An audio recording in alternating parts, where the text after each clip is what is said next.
Welcome back to Comics, to Hot Comics TV and Otomo, The Complete Works, number 7, Apple Paradise.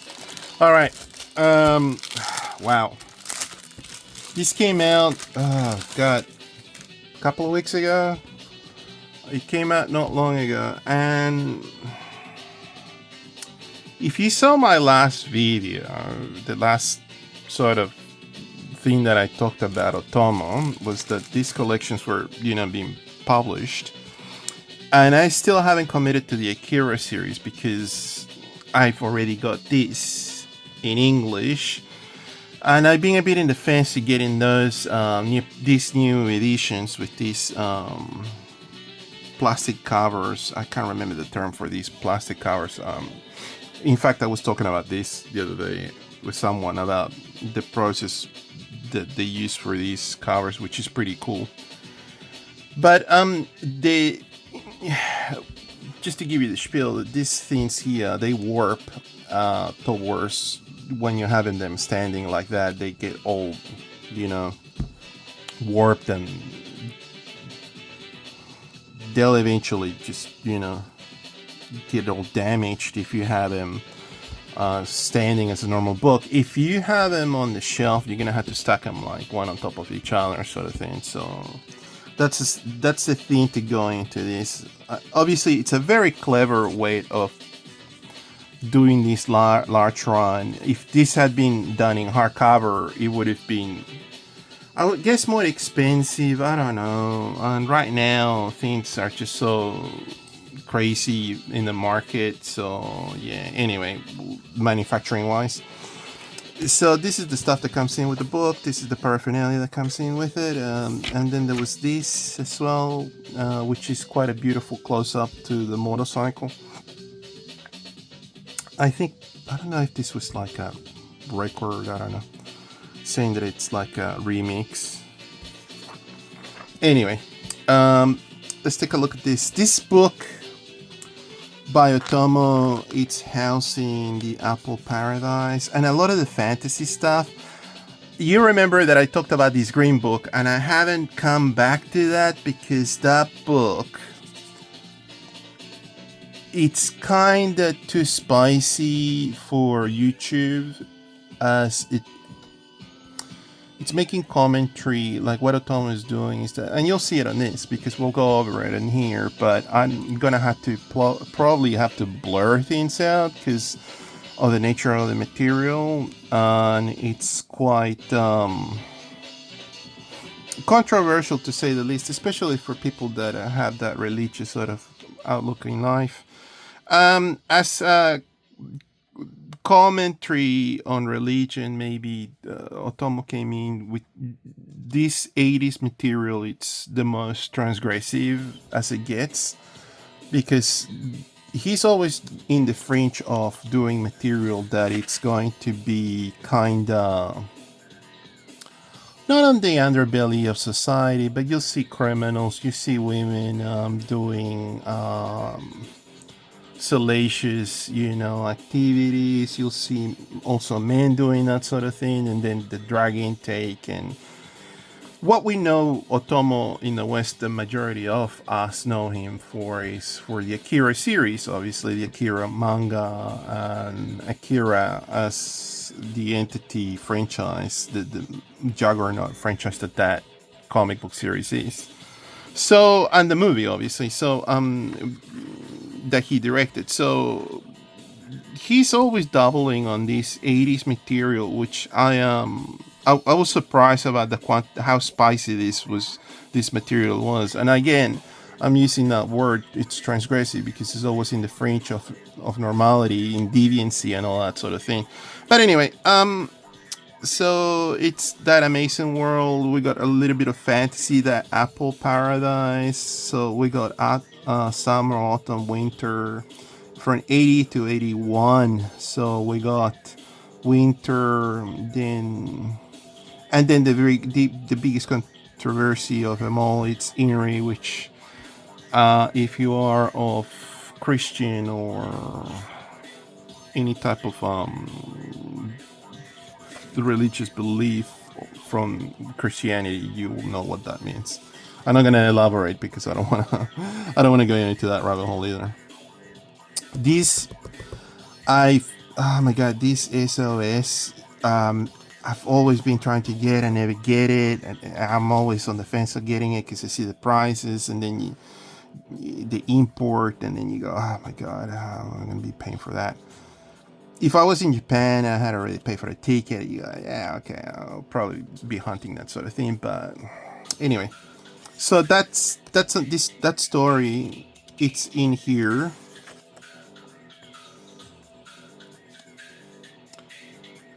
It's kind of a bunch of school kids that go in the sewers and they find a crazy man. That's all in a nutshell. That's what happened. So they're all here talking about that. That's as far as I remember what this is about. I have not read this. I would have to go in depth with the translator. I might do that, and then sort of tell everybody spoiled spoiled the entire story for the 30-year-old story that we never got in the West. But this is the thing that I don't understand is that there's enough market. I mean, we got enough appetite in the West for this type of product, and I don't understand that Otomo. I don't know what Otomo's decisions are. I don't know why he wouldn't be interested on sort of distributing this in the English market. I mean, by default, Europe would follow, if they were to do these adaptations. But I don't seriously, the localization of books, I don't know what that would cost. I don't know how expensive it would be, and obviously Otomo doesn't need the money, so it's probably in that scenario that he doesn't care, obviously. So, but it would be nice that if we were to get these stories in English or translated, So yeah, the boys go into this sort of, what do you call it, sewer sort of thing, and they find this crazy man that's been living there for quite a while. Beautifully drawn.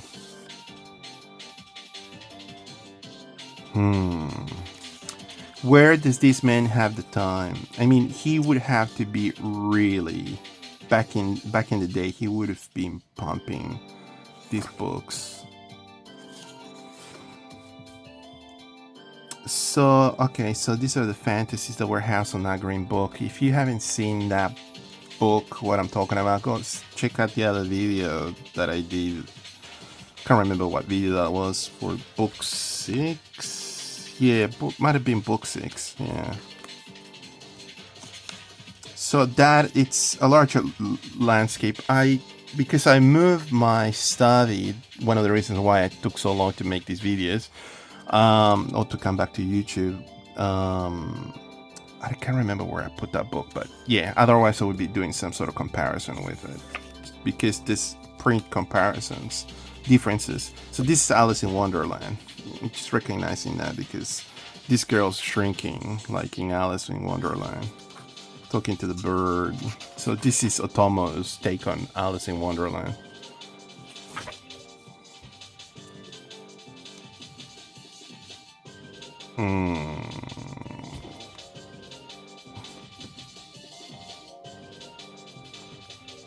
Yeah, that's outstanding.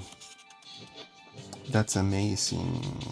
Is this dedicated to Moby Dick? I think that's what this is.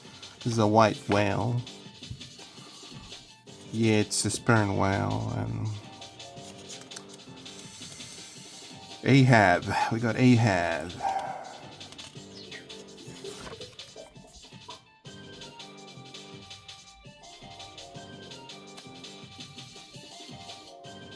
Trying to get that whale. Okay, so what happens? Does he get eaten? No, they just leave him there. So the whales are having a conversation. I wonder what's going on in there. What's this? Is this Edgar Allan Poe? Oh no, we got a werewolf. Ah, interesting. That could have been My brain is mush. Can't remember the name of that fairy tale. Okay, so this is the Wizard of Oz.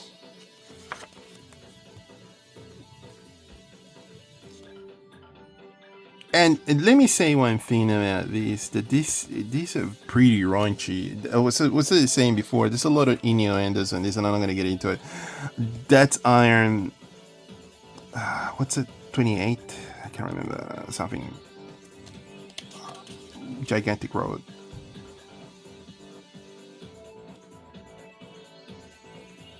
Is that Paul Stanley?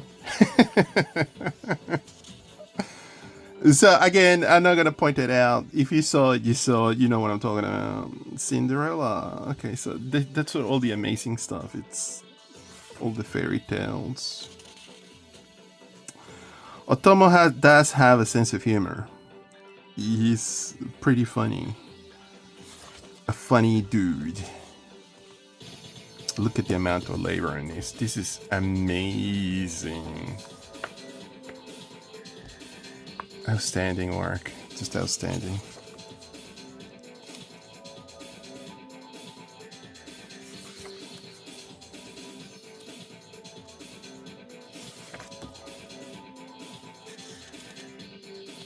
Wow, just the landscape material.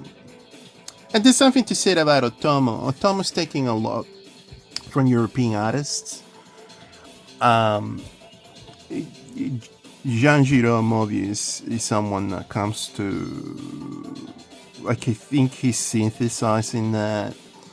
Also, he's also watching Crumb. There's a little bit of a dialogue with Robert Crumb's work.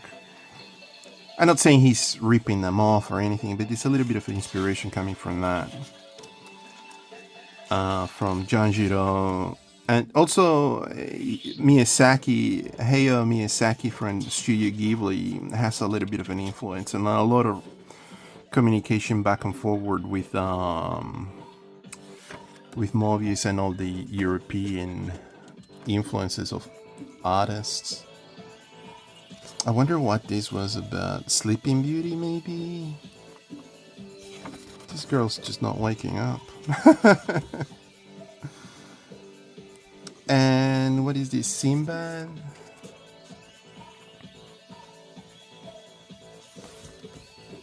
So this guy finds the genie.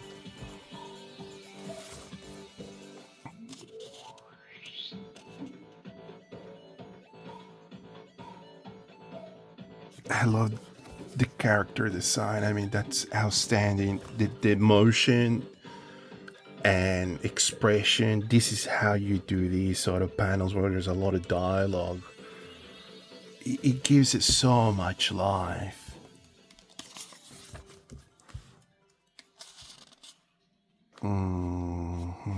Is that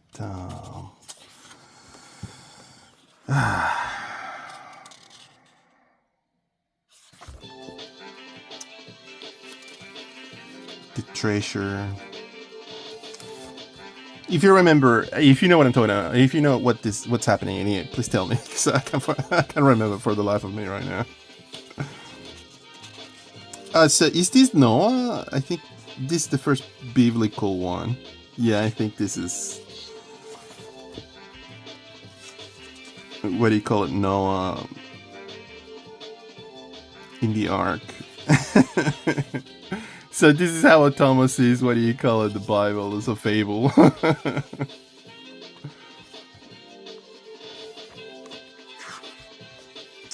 Yeah. Okay, so it is.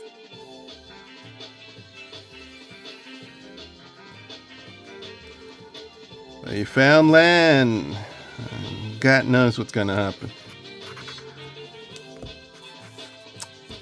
I think this is a jab to, what do you call it, Hemingway, The Old Man and the Sea, and there's a spicy scene there. I might have to blur because it's too spicy. You can imagine what I'm talking about. Anyway, King Arthur, right? Mm.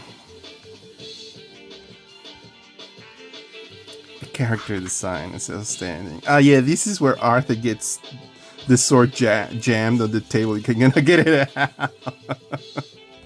Oh my god, it looks like the Cookie Weezer. What do you call it? Merlin. That's awesome. Mm. Yeah, this is outstanding. This one, three color. What do you call it? Yeah, they're using three colors or two colors. Just the basic CMYK, color palette. Very minimal. Beautiful. Just outstanding work.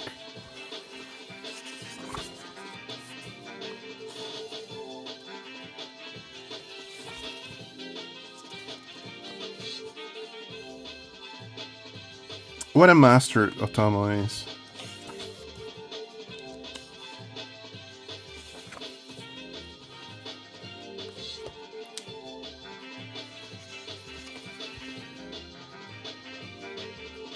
It's almost something out of their world. There will be blood, Some of these characters look like they're part of that world. Turn of the century. Maybe he was reading Upton Sinclair's, what do you call it, book of oil.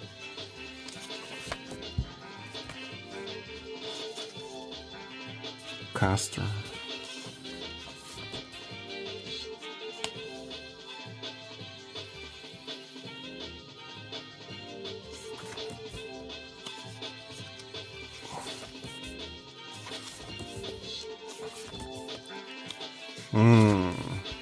This is why we need this in English. Electric Bird Land.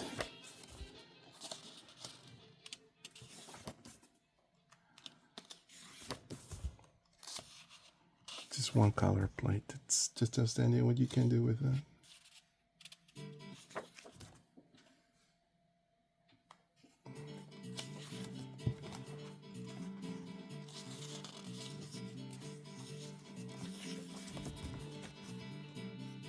Look at that. That's just outstanding how you do that.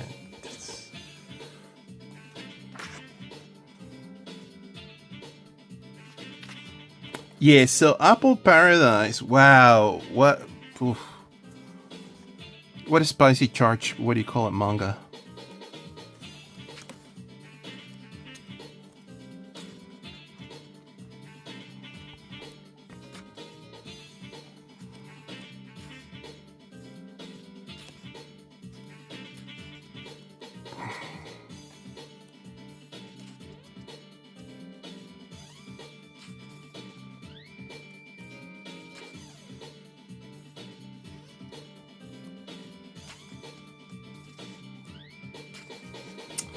Character design, just outstanding.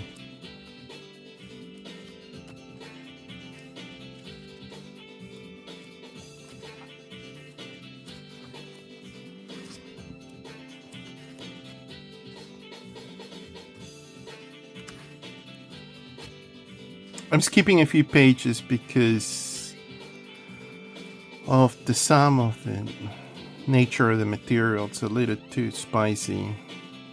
Yeah, well, you can sort of understand this character. My goodness. All right, let's just. Yeah.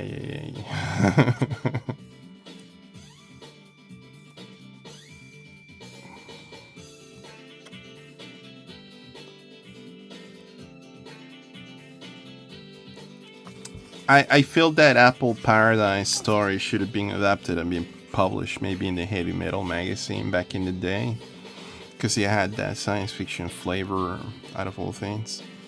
So this is some of the index sort of material that you would come across, and then he's sort of making commentary about all the stuff that was influential for the material and what he got reference from. So the Wild Bunch. He must have seen the Wild Bunch and being like, yeah, I'm going to do that.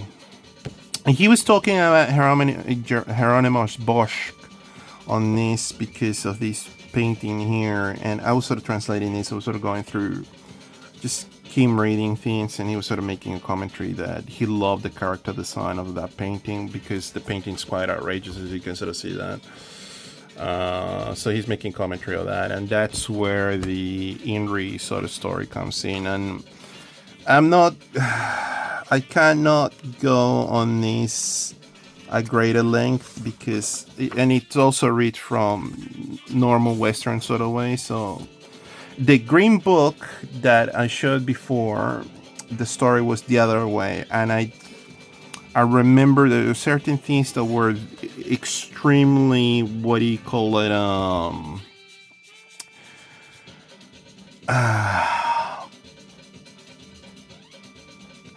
they were edited so you didn't see certain aspects of the story because it's got very transgressive, what do you call it, deviancy happening on this. And this is where I'm gonna probably leave it. And obviously the crucifixion happens because this character here is supposed to be that Christ-like character, and here it is. These are supposed to be the three wise men, and that's JC himself. And yeah, very interesting what Otomo did with that. So the story doesn't really go in much length other than the fact that they kind of sort of treating the story like if it was some sort of cult. So yeah, anyway. Thank you so much for watching. Please like and subscribe. I hope that you have a lovely day. This is Otomo, the Complete Works book number 7. This came just pretty recently-ish. So yeah, it's a nice collection. If you like Otomo's artwork and kind of want to translate it with your cell phone, like I said, this is the way to go. All right. Thank you so much for your time. Please have a lovely day. Once again, like and subscribe and all those good things. Have a lovely one. Bye-bye.